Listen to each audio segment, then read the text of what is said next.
Hello hello guys welcome छ। के छ मेरो टोपी राम्रो लाग्यो? एकदम राम्रो। एकदम ठिक छ नि। हामी चाहिँ कोमतारको नजिकै छौँ है। यो कोमतार आउनलाई त तिमी नै आउनु पर्ने रहेछ यार। यत्रो वर्ष 3 वर्ष मसिया भइसक्यो यहाँ आउनै पाएन। अब कोमतारको पुलमाथि छौँ। यहाँको दृश्यहरू यस्तो छ साथीहरू।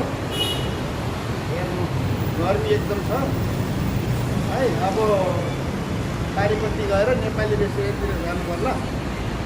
कस्तो राम्रो हावा चलिरहेको छ, त्यही भएर हामी चाहिँ एकछिन यहाँ बसिरहेको छौँ कि एकदम दामी छ। आकाशे पुलमा है यो चाहिँ हेर्न सक्नुहुन्छ।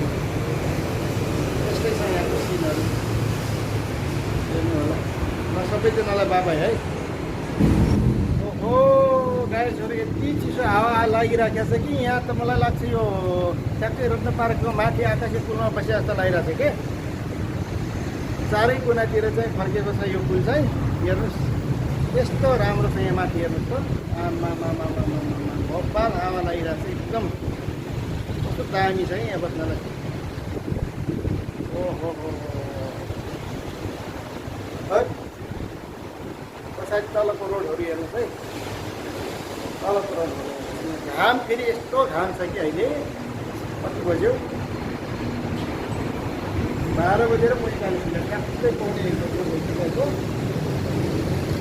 कोमतारको दृश्य है साथीहरू। त्यहाँभित्र चाहिँ यस्तो दामी छ कि हामी चाहिँ अब नेपाली रेस्टुरेन्ट खोज्दैछौँ।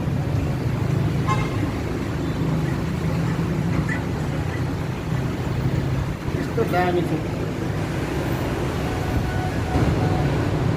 ल फेरि पनि कति वर्षपछि आयो भने यहाँ कोमतारमा 2016 मा आएको रहेछ हामी।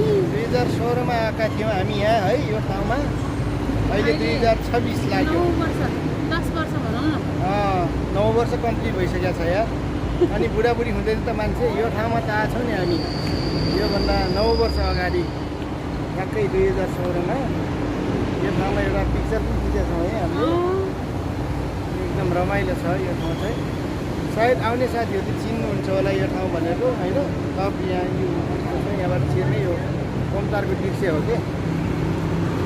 हेर्नुहोस् है 9 वर्षपछि मान्छे यति फरक हुँदो रहेछ कि।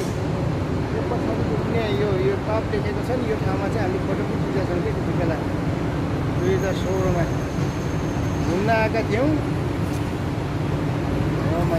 अहिले चेन्ज भइसकेको छ है। कोमतारको नेपाली रेस्टुरेन्टमा आएर यो शीतल रेस्टुरेन्टमा पहिलो नास्ता भनौँ न र नेपाली मोमो कस्तो छ? मिठो छ? एकदम दामी छ कि। ल है साथीहरू अब चाहिँ आज बुढियालाई नेपाली मोमो चखाउँदैछु मैले चाहिँ। तर त्यसलाई बिस्तारै है म पनि बजाउँछु। अब यहाँनिर चाहिँ अब रेडी बनाउनु पऱ्यो। मुखबाट पानी आइसक्यो नि त। ल यो चाहिँ कोमतारको एउटा मात्र रेस्टुरेन्ट नेपाली रेस्टुरेन्ट शीतल रेस्टुरेन्ट है। योभन्दा 9 वर्ष अगाडि आएर खाएको थिएँ। आज फेरि आइयो क्या। ल यहाँ आयो। अब एउटा टिपेर मुखमा हालिहालौँ न। मैले सुन्यो भने फेरि